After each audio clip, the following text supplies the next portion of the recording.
Well, I don't know if I've ever mentioned it, but I have another CP125 that has an engine that just has almost no compression. I just think the rings are gone on it. But a little less than a year ago, I bought a used block in really good shape, along with the entire piston and everything all disconnected and whatnot. So I figured I'll do a little video here of getting this old CP125 brought back together. This is actually a CP125S because of the thin rings on it. So supposedly it's for better performance. My other two actually have thin rings on them, but the serial numbers do not register as that. So I don't know if one's had a replacement tank and the other one does have a replacement block on it. And I got a video of the one that does run. So we're gonna start here, and I'm gonna try to video the process of what I do and going through this whole thing. We've got new seals and bearings, and these bearings that are on the crankshaft are absolutely flawless and everything. So we're gonna just run with them. But we're gonna get new seals and everything put on to this block and everything. Even though these ones look good, the guy who I bought it from, he pressure washed this, so I'll be having to get some high temperature epoxy to put on the plugs here at some point. And a little quick thing here, these are boost ports, but because this being a CP block, it's still some unknowns on what the McCulloch was doing and everything, and non-removable head. They're not drilled into the side, and I had the thoughts of taking a Dremel tool and trying to utilize them, but I was thinking, nah, we'll just keep this bad boy stock and everything. So those boost ports are not utilized in this block as much as I wish they were. So, but other than that, I mean, this block is in really good shape. The piston that it come with, it's got a little bit of stuff on it. You'll hear my daughter. She's in the background there. She's coughing, so. It's got the good spot for getting oil into and everything here. Hey, Daddy. Hi, baby girl. I'm sorry. So, we're going to get that going and everything here. And what I'm going to use, instead of these factory rod bolts, we're going to go ahead and use some Monster bolts.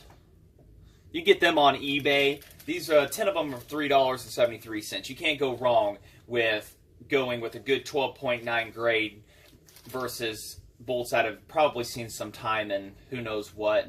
Just a little bit of insurance for these. So cheap insurance, stronger than the factory rod bolts. I was recommended that by somebody who races chainsaws, and this is not going to be a racing one, but just do it and be safe than sorry later on. So we'll be putting those in also.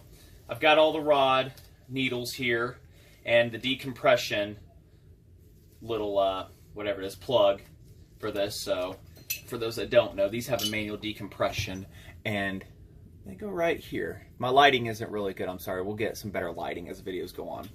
But this, whoever put the seal in this definitely didn't put it in straight. It's definitely crooked. It's leaning up like this. And I have not attempted to try to even move it or take it out. So we're going to try and get that out here, which I've rebuilt a saw before.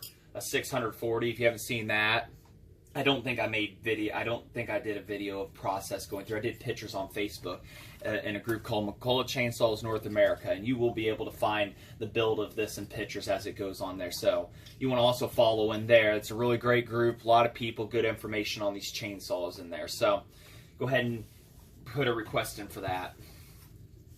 I wish I was an admin. I'm not, but good old McCulloch General. Oh man, I can't talk today. I just won't. Brand new, genuine rings, thin rings. I've also got a thick ring set over here too. So we've got brand new rings we're also going to toss on this piston just because we're here. So everything is in real good shape. The other engine, the piston, looks just immaculate and everything. So we will...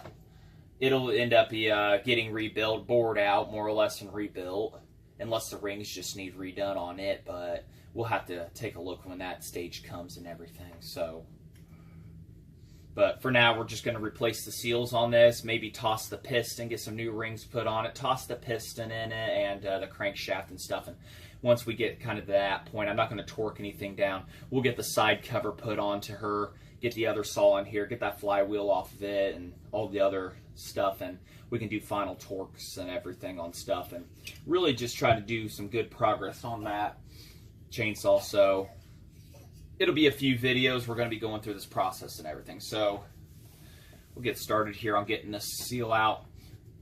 Can't remember how I did on the last one, but it came out pretty easy. But we're going to go from the inside and push out, and I think it's also supposed to be outside from here in, or you can probably press it the other way too. But got a bigger socket. You want to use one that's going to utilize and push on the outside, not the center here. But to drive this old one out, we're going to just push it out this way and center out. It shouldn't be too difficult. So we'll get that here out here in this moment. And I'll avoid the banging and everything that comes with it. All right, we got that tapped out of there. Real simple, inside out. I can't remember if you're actually supposed to go from the inside and go out, or you can go down. But I think you can just go straight down. Yeah, we can go down. So there's the old one right there. And then there's our new one. Same numbers and everything for it. So they're good to go. Got these from a guy up in Michigan that had them, and I think I took his last ones. But so as you can see, that one right here has had the rubber just taken off there from when the guy power washed this block, and then we got a nice shiny new one. We'll just tap it in here. Probably leave you guys just live for this. It shouldn't be too long. I thought about, I was told maybe put Loctite around this, but it seems like it has a pretty good seal on it and everything, so good tightness. I mean, that other one just slid right out versus this one, you know. So get a socket on the top of that there. Hopefully I'm trying to show my work the best I can here of this. So get a socket that fits just like right the outside of it. And you give her a few good taps down, making sure she's going down evenly all the way around.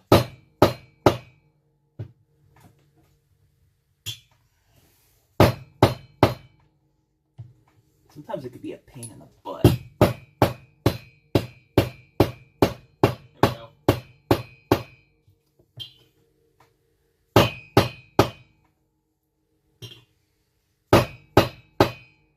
The banging's loud. I'll probably hear it during editing, but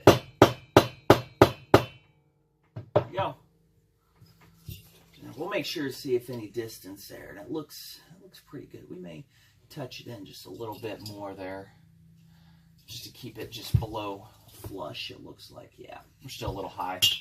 So there we go. We're below the surface there, and that's the important part. So make sure it's good on both sides, and it looks pretty much even. We'll just tap that other a little bit down. There we go. All right, there we go. Putting seals in, it's not that difficult. Finding them could be a little more, but I've got a cross-referencing website that you can cross-reference to the McCulloch part numbers on these, and you can look up the SKF, and then you can also take that SKF modern seal number and take that to a hardware store, an automotive store like AutoZone or Napa, and they can cross-reference that, and they may have it right there in the back for anything. So you'd be amazed what these seals were used for on other applications and stuff. So we've got that. Now we're going to be putting the rings on the piston here and everything, so don't want to make these videos too long and everything, quite boring. And getting these little needles in can be a trick sometimes. But when we get that stage, you just use regular grease, and you put a little bit of grease on the surfaces, and you just on the surfaces of your down in here, and you just put a little grease on there, take your needle nose, and you just stack them right up and line them up evenly. You know how many there are, divide by 2, and you put the half of them down below, and then the other half on the cap when you go to put it on. Very simple process, and you just use a good old pair of needle nose pliers to apply it, because I got to put that piston down inside there first before I can put the crankshaft in, because it's a non-removable head. Because if this was a removable head and you saw those boost ports, you know you'd have a 101B. Fat chance of finding that anytime soon. I'm told they're common, just not everybody gets rid of them or cheaply. But I'm in no race. Plenty of life left in me to find one. So we'll get them piston rings on, and that can be a bit of a process sometimes. And these do have stops on the rings to keep them from rotating within the cylinder and everything. So we'll get them off here and Pretty simple, see? I've always feared breaking piston rings, and you can very easily too. I mean, it's not something that's... But these are the old ones, and it was recommended by the person who had it to replace them, and it's like, okay, well, new ones are cheap anyways. They can still be found, so there's your old ones. Really simple. And we'll get these new ones out and double check, make sure everything fits and whatnot. Of course, what I need to do is get my my feeler gauges from somewhere outside and put one in the bore and make sure it's within tolerance and everything. So I should. And I've got another set I can also test and everything. So let's get this one on here very, very carefully. If I snap one, oops, that would be a bad day for me. I mean, not the worst in the world, but putting right on there, right around. One more notch down, and hopefully I'm showing you guys my work. There we go. There's one ring on there. Kind of looks a little loose, really, like it doesn't exactly have enough outspring to it, but never know, right? So, doesn't really have that much outward pressure. And I know this cylinder isn't bored out. It's all standard and everything. If it's oversized, then, well, that's gonna be a problem. So, before we put the next one on, we'll see if the sizes are all the same, and they look to be identical. No? Is it? Looks to be like a little bit bigger of a piston ring that was on it. By ever so much, and that's all it takes though. So I wonder if this did get bored out, I may have to just use the original rings. But it doesn't look like it's been bored out. At least the guy said it was a standard bore, but how far can you take people's words these days, right? I mean, that other one definitely looks of a different size. We may have to use the originals. So, we'll come back to that. Yeah, because this definitely doesn't have much outward pressure at all. It doesn't really stick out as far as one would like versus the others. Yeah, I think this is a oversized piston according to what the guy said.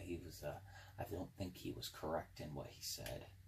Wish I had all the proper measuring tools and everything, but I lack them. If I'm rambling on, I'm rambling on. Just keep skipping forward in the video. So we'll get these piston rings off and toss the olds on. Try to get some measurements here. If not, then we'll just truck on. All right, we're just going to toss this piston in with the old rings. They actually do not look bad. The other ones, these new ones, however, I think this has been oversized or something at some point, because they are literally within that tolerance of overbore. So I don't think this is a standard bore cylinder. I would say either 10 or 20 over. So, and of course I lack fancy measuring equipment and everything. It's all on my to-do list for the future. But these rings look pretty good. I don't see any carbon buildup in between them or anything. So we're going to go ahead and put it inside here. Actually, I need to look up which direction that goes. I know that's got to be the exhaust port. I think it is. So we're going to play safe than sorry, and we're going to get the book out of here. Nope, I was wrong, and I figured I was. This is your exhaust port side, because this side lubricates, has the lubrication that goes through for the pin. So we'll get this put in here right now. We'll actually, some people are controversial on two-cycle lubes and everything and whatnot, and blah, blah, blah. And you should only use this or the, you know, whatever brands. Well, so far I'm not having a problem with using Pennzoil on anything I've got. So my soles are quite happy and everything. So we're going to lubricate the sidewalls here just a little bit. I said a little bit, dang. Really, I don't pay attention to my own instructions.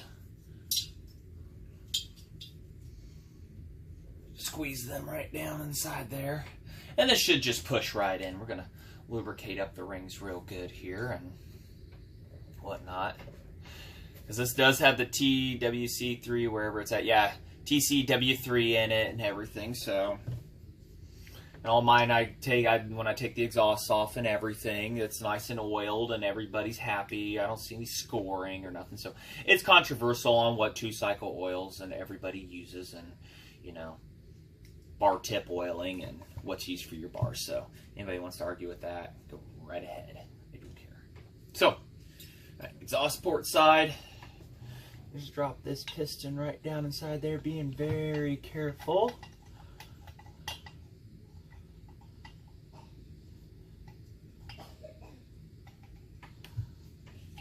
Show your work. I'm trying. If I only had a brain. There we go. Just shimmy on down. There you go. Because they got tapers on them to where you can, the rings just go right in. So there it is. That just slides right down in there, just like a beaut. So now, okay, I guess I should have taken these end caps off first, but that's fine. No biggie there. Got the torque wrench underneath me, but before I can, like, say, torque anything down, I need to get that side cover and everything on her and stuff. And I'll be hand cutting all my gaskets and everything. And I think I'm just gonna go ahead and order a nice roll of the stuff from Felt Pro. That you can't go wrong with that. And then I'm gonna also use gasket sealer just as a second measurement to be safe than sorry. Let's face it, if you do find new old stock gaskets, it's one of those, do you really want to use something that's like 30, 40 years old to seal up your saw, or do you just want to take the time to make your own, which is not difficult. So, got that down happy and ducky in there. Let's see which side of the engine are we on here. I think that's the tapered side for the clutch. Then we've got our flywheel. I think so. Yeah. Of course, I'm always anal about double checking stuff. So we've got a giant book here, which I've got 2 of these. And these are really nice to have, service manuals. Flying blind is not always the best idea when doing stuff.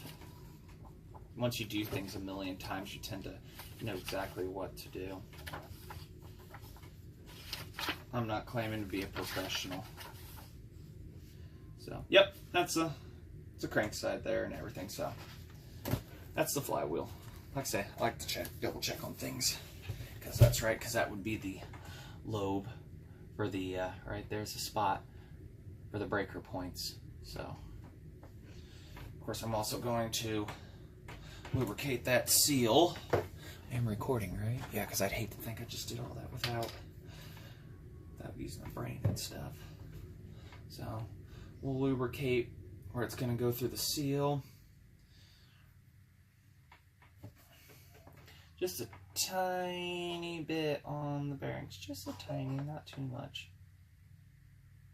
And we'll spin it around real nice, and it's nice and happy now. And we'll toss one on the other. How's that sound? Well, actually, we can't put the crankshaft in, you doof. Well, I guess we could, because we got to put our needles in. Duh. Getting ahead of myself, but it doesn't hurt to lube that up, right? So, we'll get them needles put in here, actually. If somebody was like, no, you idiot, you're putting that in, you're going to do it wrong, yeah, we all mess up. So, I'm going to point out here real quick, I mean, how big is the crank throw on these and everything? You have to machine it out just right there, just so that you can get the throw in there. And you got to put it in just like so, and then after that, you got to carefully, after you get all your needles in, carefully get all that together and lift it up. So it's a little bit of a process, but it ain't too bad. So, all right, like I say, just a little bit of grease. I use this on the 640 and she's running perfectly. So this, wow, that's actually quite a generous amount. There's 24 of these bearings, needle bearings, that are supposed to go in here. So 12 per side. I mean, you just need a very light coating. Like I said, I way overdid that.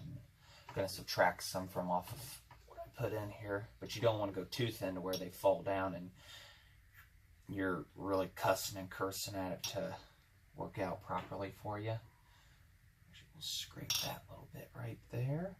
That should be good. I always wondered when I was younger, when I first took apart a 2-cycle, a Lawn Boy, how did they get those to stick on there? And well, later on, it was just heavy, thick grease. So, good needle roller bearings here. Get your needle nose out. And we're just going to one at a time these very carefully. And I've got shaky hands. That's like the worst thing in the world when doing anything like this.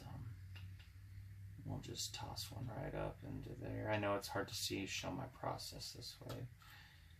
Ugh, I need to find the ones that have the springs on them. This could be a nightmare and a half, but... So there's one at a 24, or at least 12 on this. And so, lots of fun here, guys. I may just save you guys the boring process of watching, putting these in, and then afterwards, then it's a delicate process of... There. So we got 2 in there, and we'll get you updated when we get them all. All right, here, very quickly, very carefully. Hope you guys can see, but there are 12 needle bearings. So get a better shot of that. I'll look in there. Yeah, there you go. You somewhat see it. There's 12 of them there. So being very careful. Now we can slide our crankshaft in. Should go outside and get the Allen wrenches here in a bit, but all right. So let's see. We have our way there.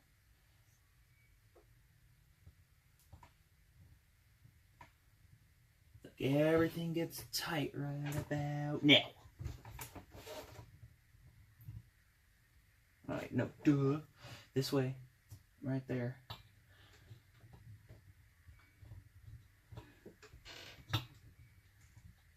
And slide in. Just coming on through, people. Just coming on through. And then this is where the other bearing has to get gently pushed into everything. Nice rubber mallet here to tap stuff.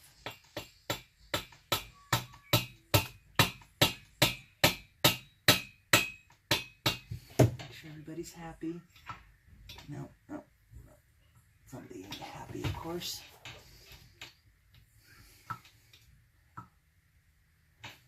Nope. It ain't happy, so we got to tap back out. Somebody ain't a happy camper here, unless I guess if I get it officially past that point, it'll be a happy camper.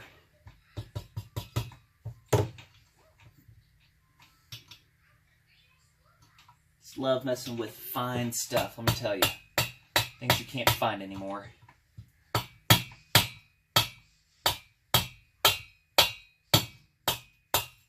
Rubber mallets, really nice to have. Invest if you don't.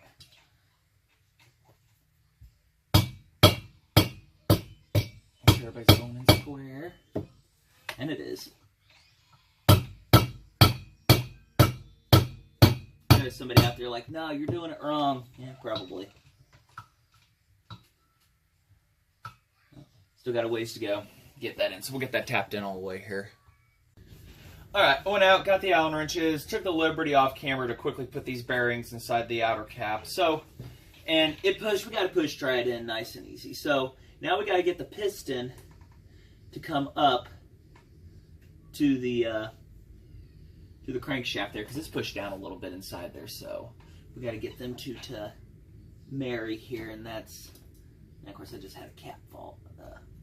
Oh man. Got bearings popping out on me here. That's gonna make it fun, isn't it?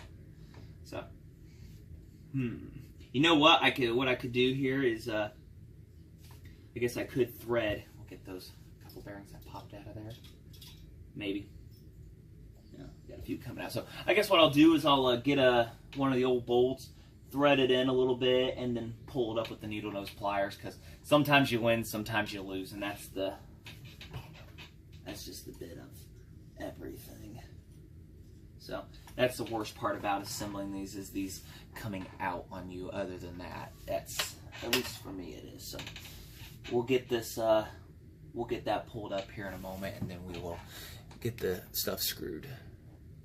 Alright, got it up there real quick. I can see that my camera was a little out. So we've got it pulled up against the crankshaft here. We'll get this old bolt out. We got the new ones at the weight right here. And we'll get our cap right here. Actually, what we'll do is we'll get a bolt for it into there. Oh, there comes my daughter to investigate, of course. What are you doing, Daddy? Good question. Which way? Oh wait, there's only one way it can. I think no, not one way. So there, that's the way right there. Oh, careful, careful.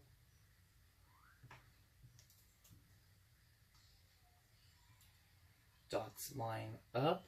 Oh wait, that's some old capo. What? I never did pick up the new one. Push those back down in there. Make sure they're halfway lined up. And just go for the push. Making sure everybody's happy.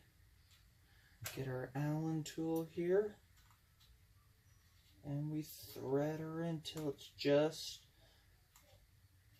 holding stuff together, like so. Then we got our second one. Monster rod bolt. Or just monster bolts, really. I'm using as rod bolts. And then we'll clean out the excessive grease and everything inside the slit there on the cap end. So, but there we go. So we'll get that excessive grease out, but we'll get you guys down here to look at it. And there we are on the inside. I say, we'll carefully get all this grease taken out of here best we can. I mean, we don't want too excessive of that. We want to make sure it gets lubrication at least 2 cycles sooner than later. So, but there we go. We've got the piston installed, rod, crankshaft halfway. We're not gonna, like I say, we're not gonna tighten anything down here. You know, part 2 of this video will be taking off the flywheel and the covers and washing stuff. So I dealt with the delicate, but here it is right here. Which way is forward? Yeah, forward is this direction. So, and there it is right there. So, see all the machining they had to do to clearance this. Got grease all over my hands, but it's in there. So, we'll end part 1 that way right there. Any reference to the monster bolts, you might be able to go a little longer. These are capped ones, but some people get the button top and grind them down to fit. So, but these are the right there. Just look that up on eBay. So, all right. Well, if you like what you see here, we'll continue on this project here. I can't say it's going to be the fastest in the world, but we'll continue going. If you like what you see, hit that like button, subscribe, and it'll keep you up to date on everything we're doing. So, until then, have a good day.